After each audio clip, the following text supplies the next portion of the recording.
अस्सलाम वालेकुम। आप सब कैसे हैं? उम्मीद है कि आप सब ठीक ठाक होंगे। Welcome back to my channel. आज का जो मेरा व्लॉग है वो ईद ड्रेस के साथ ही स्टार्ट हो रहा है और मैं आपके साथ अपना ईद व्लॉग शेयर करने वाली हूँ। और यहाँ गिलगित में मेरी ये पहली ईद है। यहाँ पे मैंने ईद किस तरह से सेलिब्रेट की वो आपके साथ आज मैं शेयर करूँगी। और अभी जो है मैं आपको ड्रेस की डिटेल्स देती हूँ। ये ड्रेस जो एक्चुअल में मैंने ईद के लिए बनवाया नहीं था, ये मैंने ऐसे ही रैंडम ड्रेसेस जिस तरह हम बनवाते हैं मैंने उस तरह से बनवाया था कि किसी फंक्शन वगैरह पे पहन लूँगी। लेकिन ऐसा यहाँ पे कोई फंक्शन नहीं हुआ था तो मैंने सोचा मैं इसको ईद पे ही पहन लेती हूँ। इस ड्रेस की जो लुक्स थी वो ईद वाला ड्रेस ही लग रहा था तो मैंने सोचा मैं ईद पे ही पहन लेती हूँ। बहुत ही सिंपल सा ये ड्रेस था। इसके ऊपर तल्ले का काम हुआ था और जो दुपट्टा था वो बहुत ही कलरफुल और ख़ूबसूरत था। आजकल के वेदर में इस तरह के कलर्स बहुत ही खूबसूरत लगते हैं। तो ट्राउज़र जो था वो बिल्कुल प्लेन था क्योंकि शर्ट जो थी वो ऑलरेडी हैवी थी तो इसलिए ट्राउज़र बिल्कुल मैंने सिंपल रखवाया था। इस ड्रेस के लिए मैंने कोई भी सेपरेट चीज़ नहीं ख़रीदी थी, सिर्फ पर्ल्स ही थे जो मैंने ख़रीदे थे और बाकी जो चीज़ें थी इसके अंदर जो बॉर्डर्स वगैरह थे और जो नेक लाइन वगैरह थी वो ख़ुद से ही बनवाई थी मैंने। और ये जो कॉर्नर पे मैंने एप्लिक किया हुआ है ये बाजू के ऊपर लगा हुआ था एक्चुअल पिक्चर के अंदर, लेकिन मैंने इस तरह से कॉर्नर्स पे लगवा लिए ताकि बाजू जो है ना वो ज़्यादा हैवी ना लगें फिर। और बाजू पे जो थे मैंने बॉर्डर का कपड़ा लगा दिया था। तो इस तरह से मैंने मिक्स एंड मैच करके मैंने ड्रेस को इस तरह से डिज़ाइन कर लिया था। मुझे सिर्फ इसके कलर्स बहुत ही ज़्यादा अच्छे लगे थे तो मैंने ड्रेस इसलिए ख़रीदा था और थोड़े हट के थे कलर्स और दुपट्टा बहुत ही कलरफुल था। तो मुझे इस तरह के ड्रेसेस जो है ना वो बहुत ही अच्छे लगते हैं कि प्लेन ड्रेस हो और दुपट्टा जो है ऊपर कलरफुल हो तो इस तरह से लुक बड़ी अच्छी आती है ड्रेस की। और बस ये था मेरा ईद का ड्रेस और एंड पे मेरे पास पिक्चर्स हुई तो मैं आपके साथ शेयर कर दूंगी क्योंकि ईद वाला दिन जो था ना उस दिन मैंने कोई कुकिंग नहीं की थी, कुछ भी नहीं मैंने घर में बनाया था। और मैंने एक रात पहले सोच लिया था कि कल के दिन मैं कोई कुकिंग नहीं करूँगी, किचन में जाऊँगी भी नहीं क्योंकि रमज़ान में इतनी कुकिंग कर करके मैं तंग आ गई थी कि मैंने सोचा कि मैं ईद वाले दिन कोई भी कुकिंग नहीं करूँगी। और चांद रात पे मैंने मीठे बनाए थे 2 तरह के, लेकिन मैं शूट नहीं कर पाई हूँ। सिंपल सी सवैयाँ बनाई थी, कोई नट्स वगैरह मैंने नहीं डाले थे क्योंकि बच्चे फिर नहीं खाते हैं। और साथ में मैंने रसमलाई बनाई थी लेकिन उसको मैं शूट नहीं कर सकी हूँ। और लेकिन मैं ईद वाले दिन मैं कुछ भी नहीं बना सकी हूँ इसलिए आपके साथ शेयर भी नहीं किया। अच्छा, ये ईद का नेक्स्ट डे था और यहाँ पे हम लोग ब्रंच करने के लिए गए थे। हमने एक रात पहले प्लान बना लिया था। एक फैमिली थी जिनसे हमारे बहुत ही ज़्यादा अच्छे टर्म्स हैं तो उनके साथ हमने प्लान बनाया था और हम ब्रंच करने के लिए गए थे। और ये बहुत ही खूबसूरत जगह थी, हमारे घर से कोई 10-15 मिनट के रास्ते पे ही थी बस। और यहाँ पे काफ़ी अच्छा ग्राउंड वगैरह था और बच्चे जो हैं वो खूब खेले। उनको अच्छा लगता है ऐसी जगहों पे जाएं और उनको बस खेलने के लिए कुछ मिल जाए।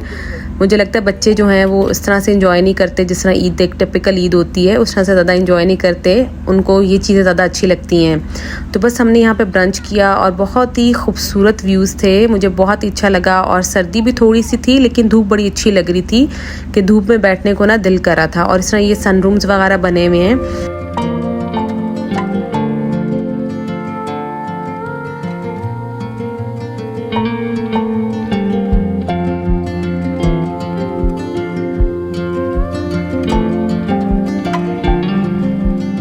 और ये सामने ट्री हाउस था जहाँ बच्चे बहुत ज़्यादा इंजॉय करते हैं। सबसे पहले भागते हुए तो ये ट्री हाउस की तरफ ही जाते हैं। तो बस ये कभी ट्री हाउस पे जाते थे कभी नीचे आते थे। तो इस तरह से बच्चों ने अपनी ईद जो है ना वो इस तरह से मनाई है। और ये हमारी पहली ईद थी जो हमने इस तरह से सेलिब्रेट की है।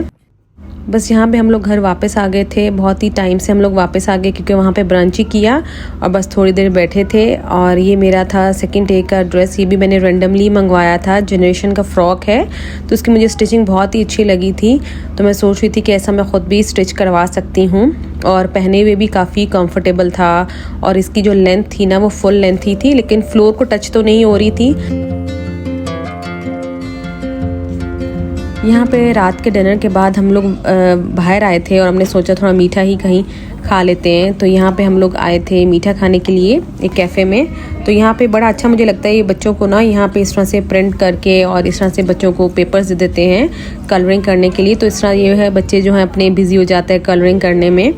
तो बस यहाँ पे हमने थोड़ा मीठा लिया, मुझे वॉलनट ब्राउनी खानी थी तो वो मैंने ली और बच्चों ने बस अपनी पसंद का ही जो उनको लेना था उन्होंने लिया। और बस यहाँ पे फिर नेक्स्ट डे हमारा प्लान था बुंजी, जो लोग यहाँ पे रहते होंगे लोकल्स उनको आइडिया होगा कि वो कैसी जगह है। तो ये जगह भी बहुत ही खूबसूरत थी क्योंकि यहाँ पे तो हर जगह ही खूबसूरत लग रही होती है क्योंकि हर जगह व्यूज़ ही व्यूज़ होते हैं और आजकल जो है पहाड़ों पे स्नो भी जिस तरह है तो और ही खूबसूरत लग रहा होता है। सही वो सीनरी टाइप ही लुक आ रही होती है। तो हम बुंजी गए, यहाँ पे हमने जो है वो लंच किया था और बच्चों ने वही अपना खेला जिस तरह बच्चों का होता है, फुटबॉल खेल लिया, क्रिकेट लड़कों का। तो इनको बस होता है कि खुला ग्राउंड ही चाहिए, उनको ऐसी जगह पे जाएं जहाँ सही बड़ा ग्राउंड हो। तो वैसे तो ये कहीं जाना इस तरह से पसंद नहीं कर रहे होते। तो यहाँ पे एक ब्रिज था जो यहाँ पे ना 1 बाय 1 ही गाड़ी को जाने दे रहे थे और ये लकड़ी का ब्रिज बना हुआ था और ये बड़े खूबसूरत लग रहा था दिखने में, लेकिन थोड़ा डर भी लगता है जो फर्स्ट टाइम जा रहा हो। जिस तरह हम लोग फर्स्ट टाइम जा रहे थे, वैसे तो यहाँ के लोग जो हैं वो यूज़ टू हैं, कुछ बाय वॉक भी करके जा रहे थे, लेकिन ये काफ़ी लंबा था। पहले मैंने सोचा कि मैं वॉक करके जाती हूँ, लेकिन ये लंबा काफ़ी था। फिर बच्चों को भी होता है कि वो भी वॉक करके जाएँ, तो इसलिए फिर मैंने जो है ना अपना ये प्लान जो है ना वो क्विट कर दिया था। तो बस यहाँ पे हम लोग बुंजी के रास्ते पे ही थे और यहाँ हमारे घर से 1 घंटे के रास्ते पे ही था ये। और साइड जो व्यूज़ थे वो बहुत ही प्यारे लग रहे थे, लेकिन आजकल जो पानी था वो काफ़ी कम हुआ था।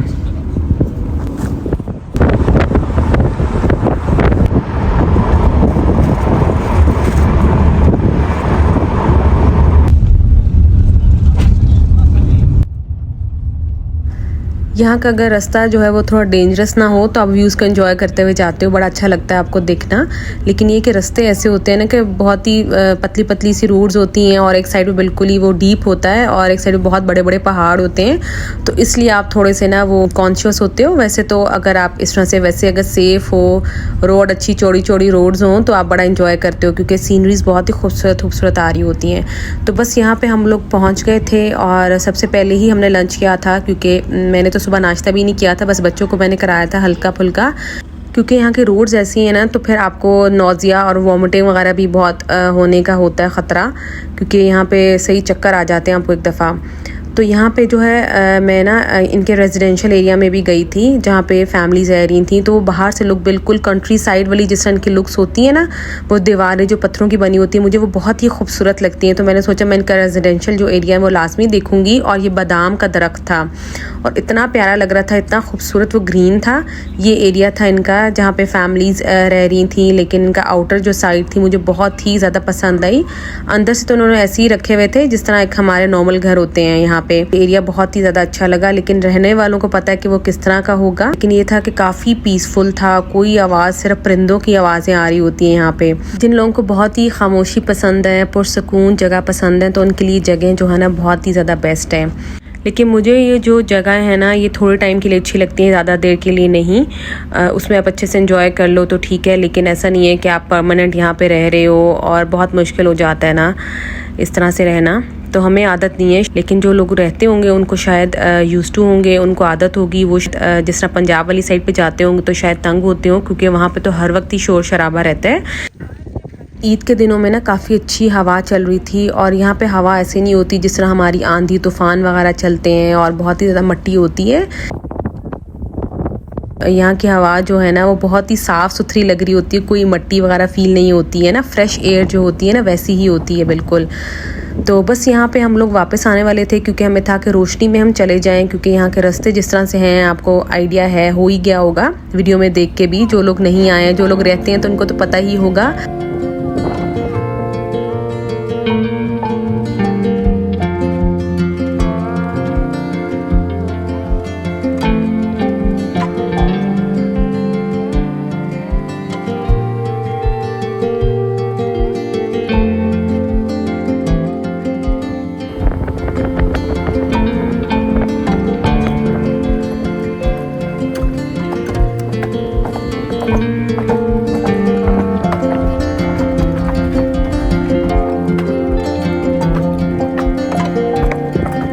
यहाँ पे यही कोशिश होती है कि मगरिब से पहले पहले ना आप घर पे पहुँच जाओ। तो हम लोग पहुँच गए थे रोशनी में ही, और जैसे हम लोग घर आए तो बच्चों ने शोर डाला कि भाई हमने चॉकलेट केक खाना है। लेकिन मैंने फिर भी फ़ौरन से नहीं बनाया, क्योंकि आप कहीं जाते हो तो घर वापस आते हो तो एकदम से आपका काम करने को दिल नहीं कर रहा होता। आप चेंज करते हो, बच्चों को चेंज कराते हो, थोड़ा फ्रेश होते हो। तो मैंने इस तरह ही किया था, मैंने फ़ौरन से स्टार्ट नहीं कर दिया उनके लिए केक बनाना। मैंने 1-2 घंटा रेस्ट किया, उसके बाद मैंने इनके लिए केक बनाना स्टार्ट किया। और मुझे चॉकलेट केक मैं इतना ज़्यादा बनाती हूँ तो मुझे मुश्किल नहीं लगता इसको बनाना ना।